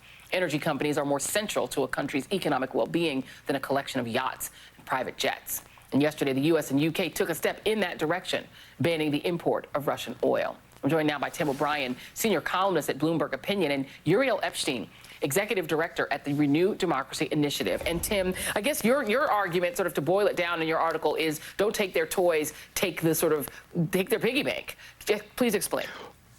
Well, I think you can do both. We have the resources to do both, but I don't think we should be mistaken that the window dressing that's associated with going after oligarchs' mansions and their yachts and their jets are really the kind of things that are going to put a stranglehold on Putin or his ability to finance a war or finance an economy that keeps him in a place where he doesn't have uprisings in the streets in Russia.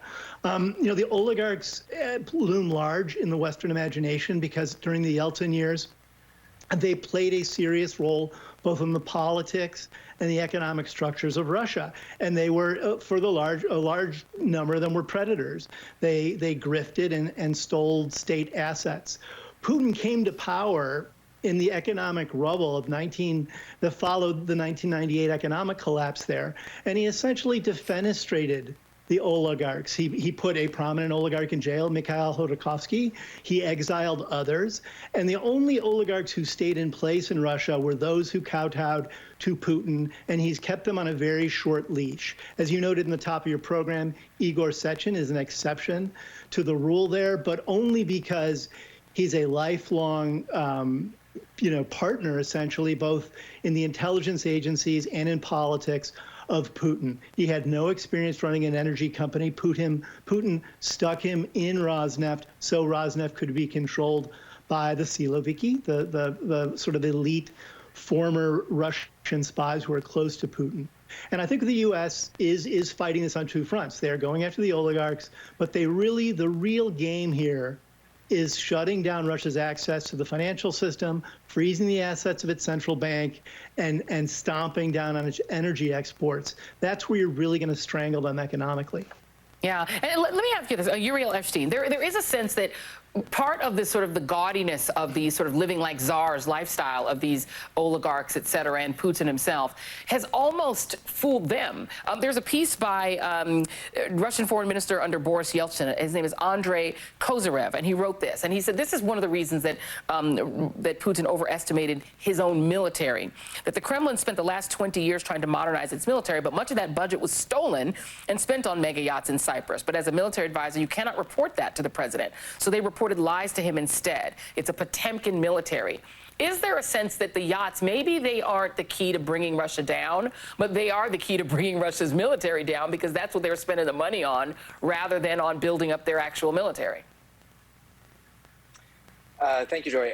So that's a really interesting thought that I actually hadn't specifically thought about in exactly those terms, but I'll actually disagree a little bit with Tim in that I do believe that sanctions on oligarchs can actually have significant impact, not because, you know, and while conceding that state-level sanctions are the ones that are absolutely critical in order to strangle Russia's economic side, but essentially what Putin did when he came to power and he essentially threw away some of the oligarchs was he made a deal with the others that if they backed him, their finances would be safe. What we need to do is we need to make sure that Putin reneges on that deal. And so taking away their money is not just about symbolism, right? I mean, I've seen countries sanctioning Putin and Lavrov, Lavrov being the foreign minister, and those sanctions, of course, are useless, right? Putin doesn't have any money in his own name, really. Instead, he holds money in the wallets of other people, in the wallets of these oligarchs, in the wallets of their political leaders. And so it's not about any single oligarch. It's about the entire class. And right now is the moment for us to hit all of them. The time for half measures is gone. I mean, we're talking about hitting every single oligarch, everybody in the Duma, the Security Council, the Federation Council, who supported Russia's invasion of Ukraine. And don't just go after them by name. Go after the shell companies that hide their assets. I mean, taking a super yacht here or there is nice, but it's far from enough.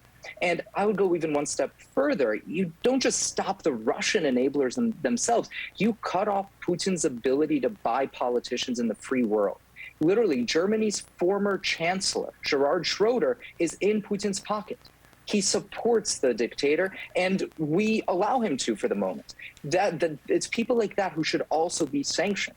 So ultimately, these are folks who cannot be allowed to benefit from the free world while attacking its very foundations. And it's our job to convince these oligarchs and other Russian political leaders that they would be better off without Putin than they would be with him.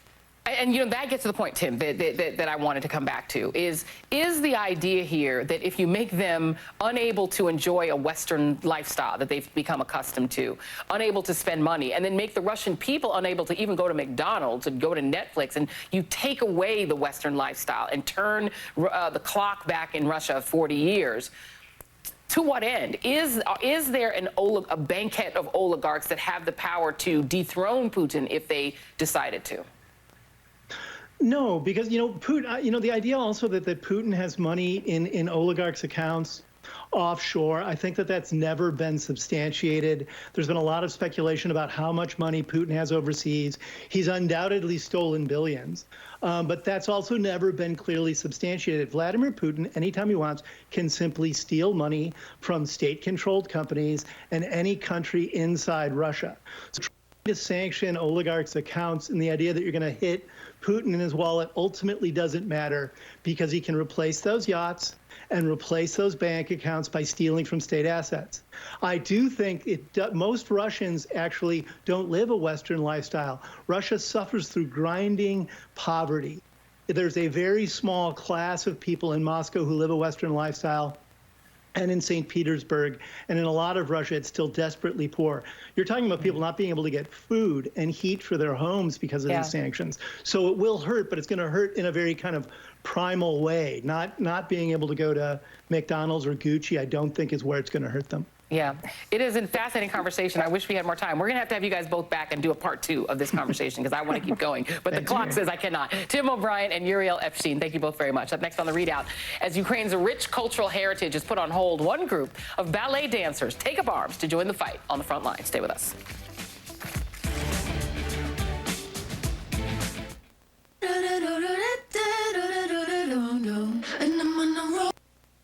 The baby hospital, those scenes are just devastating. And Mariupol's been getting hit for about a week now. You know, I mean, they've got no power. They got 200,000 people that want to get out. This is a situation that has become very dire in the south. So what's Putin's strategy? What's he going to do? Let's come back up here to the satellite image that we found from June of last year, Jesse. This is in Mariupol, all right? We believe this is a supermarket, and this is a shopping mall. That was June of last year. Look at it today, the 9th of March, Jesse. I mean, it's been absolutely obliterated. I don't know what sort of targets these are for war between a supermarket and a shopping mall, but these have been absolutely decimated. I think the other story to watch here is clearly up in the north, and watch what happens with Putin's army in the red and white stripe. That's what we believe the forward progress is for Putin's army now. And we've taken note of this on the west and northwest side of the capital city, but the east side is something to watch. Yeah. And if you just go to one more screen here, pass this one up. Sorry about that, Jesse. Here we go. In the north, they continue to move toward Kyiv. Watch that story. What will Putin do? Will he make a raid on Odessa? Or will he wait to surround it and try and choke it out? Remember now, Odessa means a lot to Putin, and Kyiv does too. Will he choose to fire in both those cities is something we're watching to wait to see, Jesse. Yeah, we will. Great job. Thanks so much, Bill Hemmer at the board. While the Russian army's advancing in some ways, they continue to take a lot of hits. 9 Russian aircraft were shot down just over the course of 24 hours. And analysts are saying these air losses, they can't be sustained for maybe more than 2 weeks. The Russian army is already weakened and wasn't anticipating the strength of Ukraine's air force and surface-to-air missile systems. Russia hadn't planned for a long war and may be ground down into a brutal and draining and very costly occupation, one they can't win. Is that our strategy? Joining me now is General Jack Keane, Fox News senior strategic analyst. What's going on with the Russia Air Force situation, General?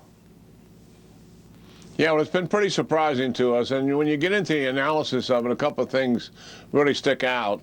One is the Russians don't have the same electronic warfare fighter capability that the United States have. And these are airplanes that are designed to take down an opponent's integrated air defense systems, their command and control and their radars, and therefore we can then kinetically eliminate those systems. I absolutely hated pricking my finger. The Ukrainians, while they don't have anywhere near the kind of integrated air defense system that the United States or Russia has, is still operating. And that forces the airplanes, therefore, to go low to avoid those long-range SAM missiles. And when they go low, they get hit by the Stingers, which we have thousands of in the country spread out all over the place. So that is the dilemma this Air Force has had. Plus, they have limited numbers there. I'm sure they're flying in some others, to make up for the losses. And they've had similar problems, with their ground forces as well, Jesse.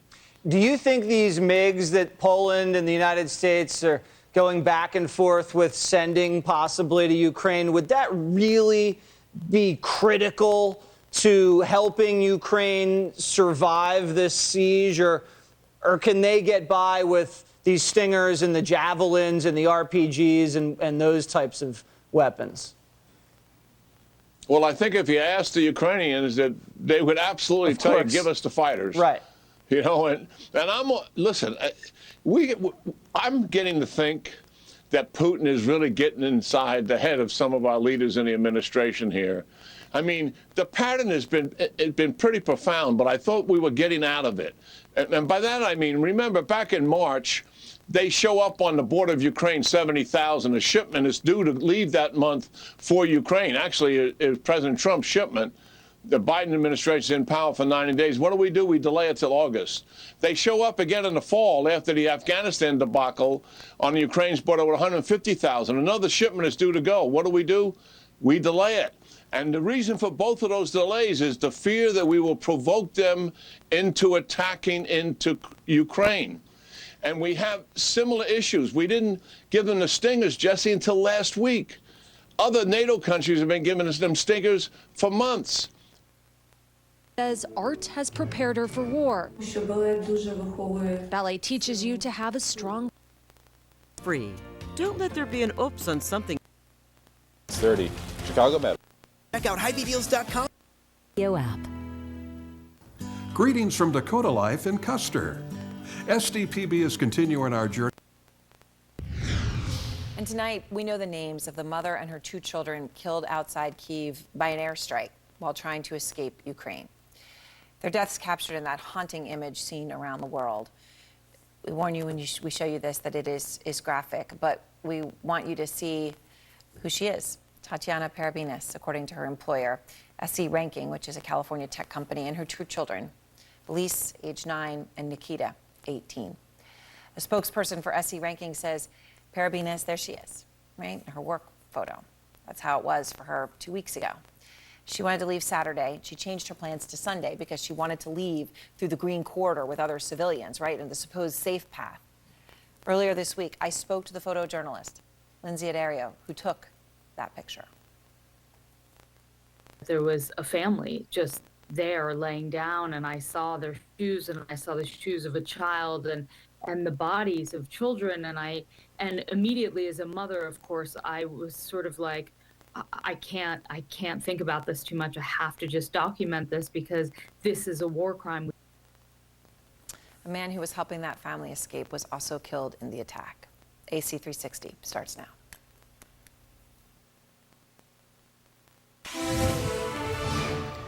Good evening. Tonight, the White House is warning that Russia could use chemical weapons here in Ukraine. We'll have more on that in a moment. It's enough right now to say it is an ominous assessment at the end of a very dark day. The main reason why today's bombing of a children's and maternity hospital in Mariupol.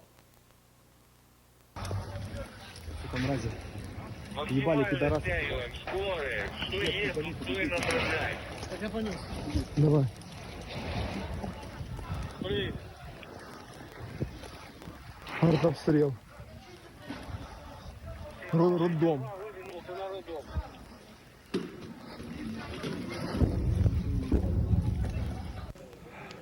Третья больница, Мариуполь.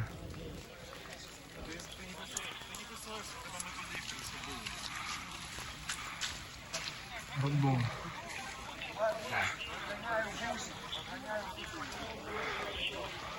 Людей подоставали завалом. Mariupol's mayor called what happened, quote, pure evil. Ukraine's president tonight called it proof that Russians are committing genocide. Зруйновані лікарні, зруйновані школи. The hospitals are ruined. The schools are ruined. The churches are ruined.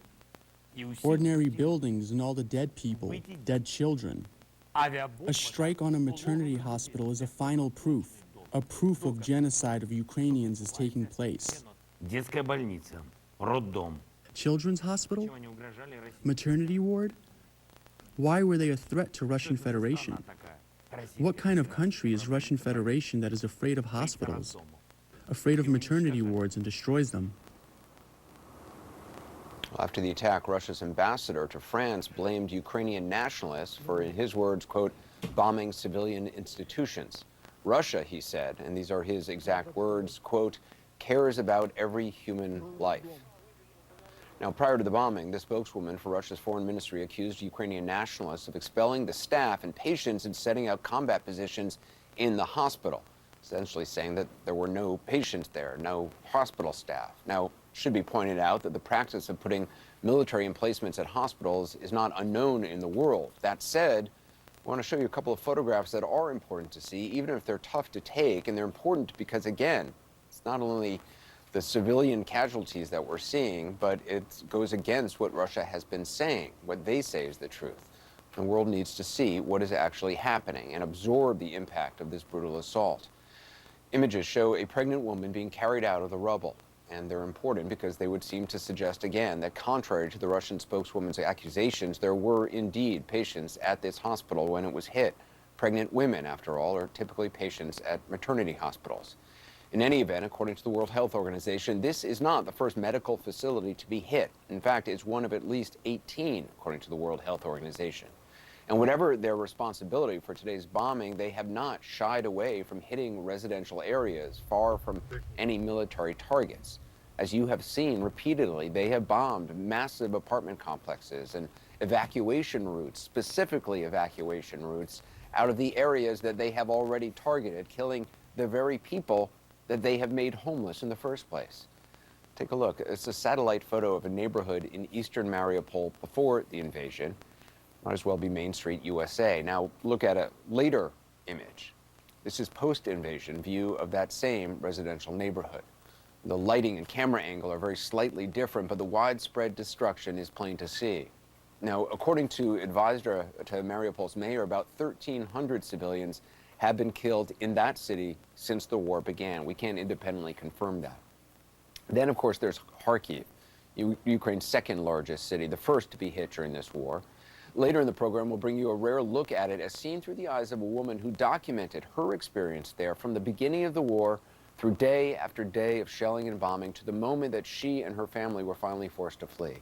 We have reports as well from CNN's chief international correspondent Clarissa Ward in Kyiv, CNN's Nick Payton-Walsh in the south in Odessa, and CNN's chief White House correspondent Caitlin Collins. But first, we just want to give you an overview of what has gone on in the last 24 hours, starting with the hospital bombing from CNN's Oren Lieberman. The explosion tore through the maternity hospital in Mariupol. The wounded helped out of the building. Inside, the force ripped apart walls and smashed windows. A besieged city already cut off from water and electricity, according to Ukrainian officials, now without this medical facility. Ukraine blames Russia for targeting the hospital. What kind of country is Russian Federation that is afraid of hospitals? In the air to describe our reaction, our jaws drop. Let's leave it there. Under oath in an open committee hearing, Toria Nuland just confirmed that the Russian disinformation they've been telling us for days is a lie and a conspiracy theory and crazy and immoral to believe is in fact totally and completely true. Whoa. You don't hear things like that every day in Washington. Talk about a showstopper. And a dozen questions instantly jump to mind. What exactly are they doing in these secret Ukrainian biolabs? Ukraine is the poorest country in Europe. It's hardly a hotbed of biomedical research. We're assuming these weren't pharmaceutical labs, probably not developing new leukemia drugs. From your answer, Toria Nuland, we would assume, because you all but said it, that there's a military application to this research, that they were working on bioweapons. Again, your answer suggests that. Why would we fund something like that in Ukraine? And why didn't you secure the contents of these biolabs before the Russians arrived, as you knew they would? And then why did you go out of your way to lie to the American public about all of this? If the, quote, research materials in these labs were to escape somehow, and you seem very concerned about that, what would be the effect on Ukraine and then on the rest of the world? How can we prepare for the consequences of that, this thing that you're worried about? Shouldn't we be preparing? Because as it turns out, we've just spent the last 2 years living with a pathogen that began in another foreign biolab funded by the United States government secretly. So this question is on our mind. It seems fair. Now, that's some of what we would have asked if we were U.S. senators, which we're not. Yes, there's a time limit be damned, because this is kind of important. But Rubio did not ask those questions. Instead, he changed the subject and told us, once again, that Vladimir Putin is bad. Watch. If there's a biological or chemical weapon incident or attack inside of Ukraine, is there any doubt in your mind that 100% it would be the Russians that would be behind it? There is no doubt in my mind, Senator, and it is classic Russian technique to blame on the other guy what they're planning to do themselves. Okay, just get a pen. It's a classic. he will use the next chapter of that playbook, and that is with weapons of mass destruction. As you alluded, could be chemical, biological weapons, which would be an extraordinary debacle. Also for tactical nuclear weapons. He could demonstrate the use of a tactical nuclear weapon either against Ukraine forces or perhaps out in the Black Sea as a test. But nonetheless, this is in his playbook. This is part of Russian war doctrine to call in for these weapons of mass destruction. How long can the Russian forces endure some of the conditions that we're seeing them face on the ground, right? They're stalled. They've been trying to get into Kyiv now for 2 weeks. They're running short on supplies. They're meeting heavy resistance from the Ukraine army and even the civilians there. How long can they keep doing that before they change their strategy? That's a great question, because we don't know, and I don't know if they know, frankly. The general officers who planned this invasion, as well as those who are carrying it out, have really have behind this invasion is really an inept logistic supply system that is not rearming and providing food and water, simple food and water, to the Russian soldiers in the field. And so the unknown is how long can they last? I believe that they can't last very much longer. And oh, by the way, they've got 100% of their invasion forces already engaged in Ukraine. But for them to go now, they're trying to encircle Kiev and then try to go block to block in an urban warfare. I just don't see them being successful in that endeavor, especially with their supply chain issues they've got now. Well, being an Air Force guy, I mean, how concerned are you that we have not seen the full force of the Russian military come to bear in terms of their capabilities in the sky? Well, I flew with the Russian Air Force several years or so ago, and I can attest that they have a capable Air Force. I'm surprised at this point that they haven't really brought in their vulnerable, their venerable air capabilities, but that is still a very strong capability that they can unleash on Ukraine. They haven't seen that yet. One thing that's pulling them back a little bit is in terms of the weather and other the lacking attack capabilities, as well as owning the airfields. And the Ukrainian Air Force has put up quite a fight. And so that's denying them the air as well. And we see these civilian targets, this heartbreaking image on the screen now of this hospital. I mean, the tactics and the strategy by Putin and the Russian military right now to go after civilians. By the way, when a ceasefire is supposed to be underway, letting people escape safely. People are saying these are massive war crimes, and it cannot stand. It's hard to know what tomorrow brings when this is what happened today. It does, and these are war crimes, Marty.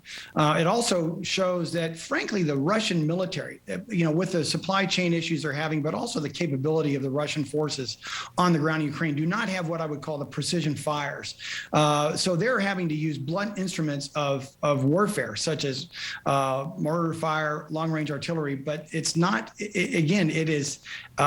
They'll go after civilian targets just to raise the ante and to put the scare into the Ukrainian people. But as Robert so eloquently put, it's really putting an iron rod behind the spines of the Ukrainian people, and they're resisting. That's what's going to make this a long and bloody fight. Yeah, real quick before I let you go, the fight in Kyiv, there are some reports talk that it could fall in the next 24 hours. Who's to say at this point?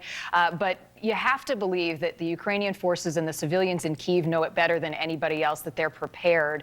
What's the strategy from those ground forces right now as the Russian troops do get closer? Well, I don't believe it's going to fall in the next 24, 96 hours or whatever the timeline is. And, I've been wrong before. But again, I think the resistance that the Ukrainian, not only the Ukrainian military, but the Ukrainian partisans now and the civilians. And by the way, President Zelenskyy, again, his iron will as president, I think is remarkable. And I think that will embolden the Ukrainian military forces on the ground. I think it'll be very difficult for the Russians, especially they've been in the field now for 14 straight days. And for them now to go block to block, I think it's going to be very difficult. Now, that said, I'll close on this point, is that will compel Putin and the Russian army leaders on the ground to go in with more blunt instruments of power. And that's where civilians will get in the way, and it's going to get to be a bloody mess once that attack on Kyiv begins. Right. And just one point that you said to me last week when we were talking, to put this all in perspective, in Afghanistan, it took the U.S. military, 26 days to try to take Baghdad. When you're looking at, we're 2 weeks into this battle with the Ukrainian army able to hold off this. We've got a long road ahead. Lieutenant General Richard Newton, as always, thank you very much. Good to see you.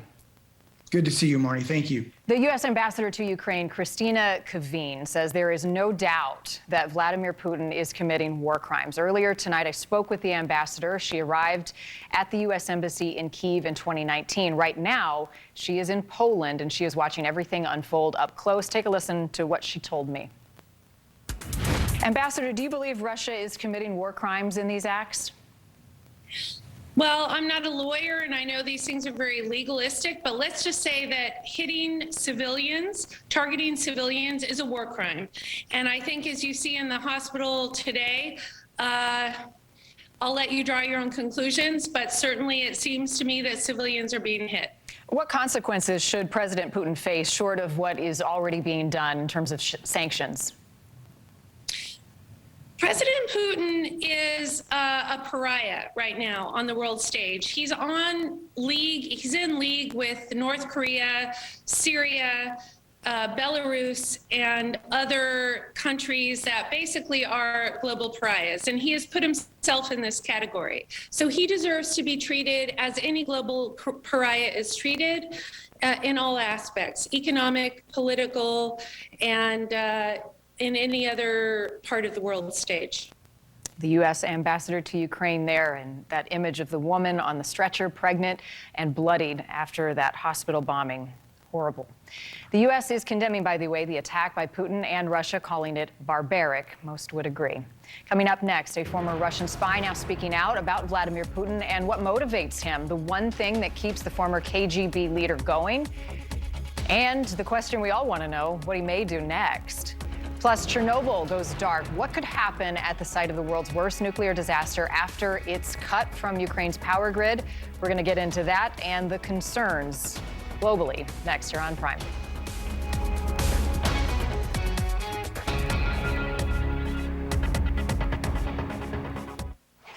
So, you found the number 7. But some of the other suburbs of Kyiv as well that have been under pretty much constant bombardment now. But the question becomes, how do you get the rest of those people out, Anderson? There are still so many people. There is no sense that there is going to be, at this stage, another humanitarian corridor or a ceasefire tomorrow. We also heard reports that things did not go perfectly today. In the suburb of Bucha, for example, we were told by Ukrainian authorities that 50 buses loaded with people were blocked from proceeding into the relative safety of the city center, and that they had to be turned around. So the question becomes, when can you get these people out? There have been some hope that because tomorrow there is a meeting between the Russian Foreign Minister Sergei Lavrov and his Ukrainian counterpart Dmytro Kuleba in Turkey, that potentially there would be another window for a ceasefire, for those humanitarian corridors. Ukrainian officials have called for that to happen again tomorrow, but we haven't yet heard this time from the Russian side about whether we can expect to see at least a continued effort to try to facilitate those evacuations, which have been happening. There has been a steady stream, but they are certainly not happening at the speed and pace with which Ukrainian authorities would like to see them implemented, Anderson.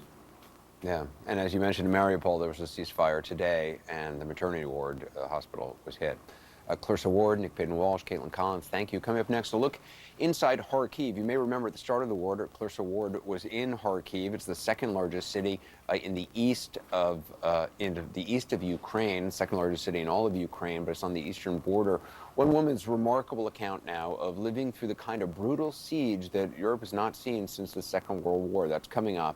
And also later in the program, we'll talk to our military folks, take on what Ukraine truly needs most in their fight. A lot of talk about, they want a no-fly zone, they want planes. That may not be the greatest need that they actually have. We're going to look at what the Russians are actually using to hit things like that hospital and other sites as our live coverage from Ukraine continues.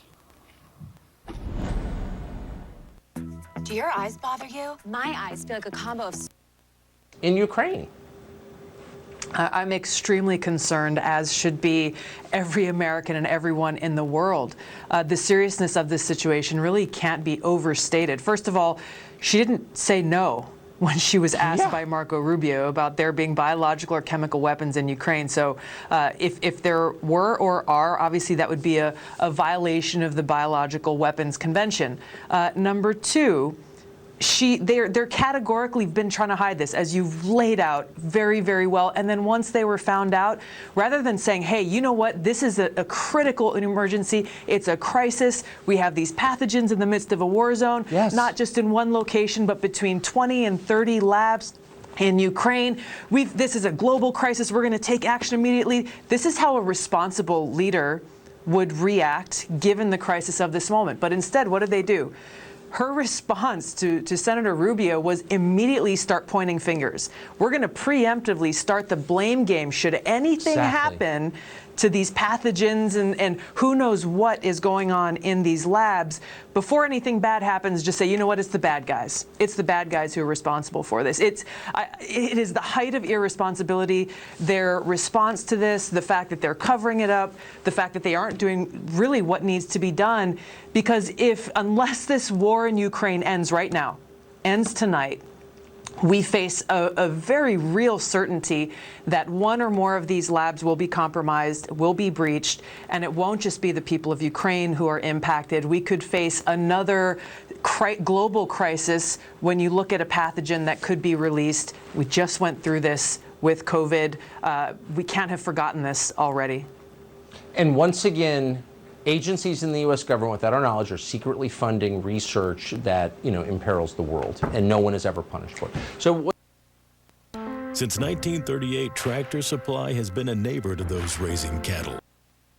Books fill the shelves in Oleg Kalugin's Maryland home. You wouldn't know Kalugin spent decades as spy master, running agents in the U.S. as a former KGB officer, becoming the youngest general in the history of the notorious Russian intelligence agency. That's where he first heard the name Vladimir Putin. When I met him, he was just a nobody, I remember in Leningrad, St. Petersburg, I was number 2 man, and he would come to me and knock on the door. May I have documents signed? He would just give me something, I would sign it. That's all the experience I had with him. He was a nobody. That nobody would later rise in the ranks of the KGB and turn on Kalugin. Putin called him a spy for the U.S., almost having him arrested, even killed, before Kalugin got asylum in the U.S. It says Putin ignores Kalugin. Kalugin grew critical of the KGB, denouncing the Soviet government. Putin called me publicly a traitor. I publicly called him a war criminal. Now the leader of Russia, Putin is waging a war of his own making. He said that the downfall of the USSR was the greatest, catastrophe. Familiar with his thinking, do you think he'll move beyond Ukraine? Well, you never know. Putin is unpredictable. With his unique insight into the mind of the Russian leader, Kalugin says Putin is isolated and dangerous. He is now running the country without any opposition. He took care of all the opposition leaders. They were either, poisoned or killed or exiled. And people who know him, they are afraid of him, As for what happens next, Kalugin won't put anything past Putin, not even threatening nuclear attack. He says what the West is doing is working, isolating Moscow from the rest of the world. But he warns Putin's main motivator is power, and he isn't slowing down. His own choice is to stay as long as he can in power. He will stay for the rest of his life, unless something happens. He will never give up, because he has no choice, and he knows he may be in trouble if he is. And he's I don't envy him. He's a lonely man, And Marty, this is someone who was a top Soviet official during the Cold War, and he says the difference between then and now is that Russian intelligence is actually weaker, as he's seeing during this invasion of Ukraine. And he's also saying that he believes this will lead to Putin's demise. As Marty? we see him further isolated tonight. Wow, fascinating. Kelly, thank you. Coming up next, is the world on the brink of nuclear war? It's a scary thought. Vladimir Putin is holding the cards. So what does that mean for the rest of the world? And what is going on right now at that Chernobyl site? That's next.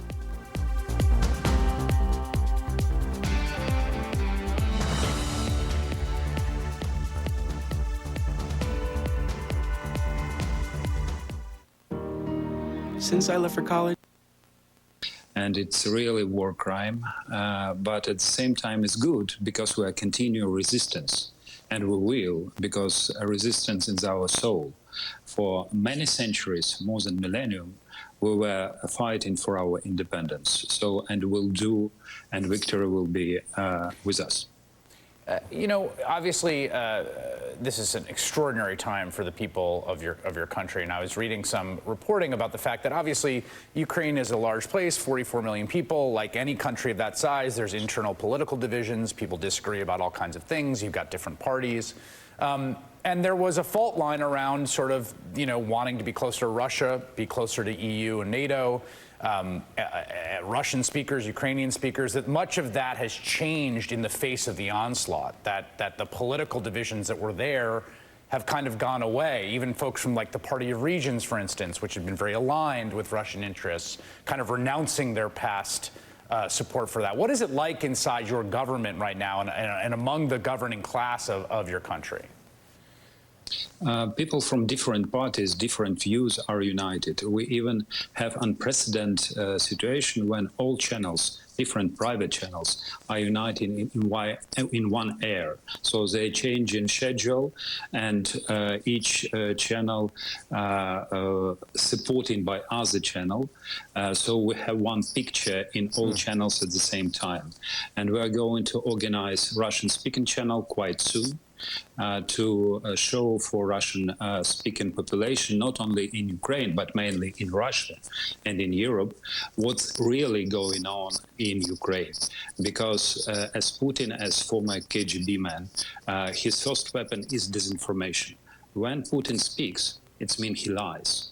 And lie kill people now physically.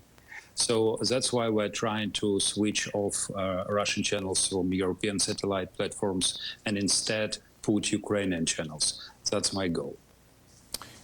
What is it like to govern during this crisis? I mean, how much is Kyiv intact as a place that's where you have power and water and access to food and can meet with fellow members of the government? Obviously, there's very big concerns about your safety, about President Zelensky's safety. That must be weighing on you heavily as well. You know, we are with Mr. Zelensky are from media business. And you as a person who hosts the program know that we used to be under the stress. And during the stress, we are concentrated, and I have no doubt in Zelensky's ability to lead the nation in this period of time. The same as with government. So we see our leader, we're united, we're working from day to night, almost 24/7, and it means that we need to do our best to support our soldiers, to support our territorial defense, to make possible this victory in which we are sure. I think if anyone like yourself had their way, right, a magic wand, it would be for Putin to just retreat tomorrow, say this was stupid, get out of here, right? That seems an unlikely. You're laughing because I think that's an unlikely outcome, unfortunately. No, but he can be killed by his surrounders. Right. Well, I guess that segues to my question to you of what you think what is an achievable outcome for your country? How do you think about the end of this as a victory that's an achievable one? I tell you a story how my relatives welcome me at morning. As a member of government, they think that I know when Americans will give us aircrafts and new air defense systems. So that's the main question, because without assistance of our alliance, as Zelensky told, it will be quite hard to continue resistance. And this weaponry is hardly needed. Drones, aircrafts, anti-air systems, that's what we really need to see. And of course, joining of European Union, which is a symbolic gesture for the country which for ages lives in Europe. And now, because of this resistance to barbarians, because I can't call these soldiers who are trying to not only kill people, but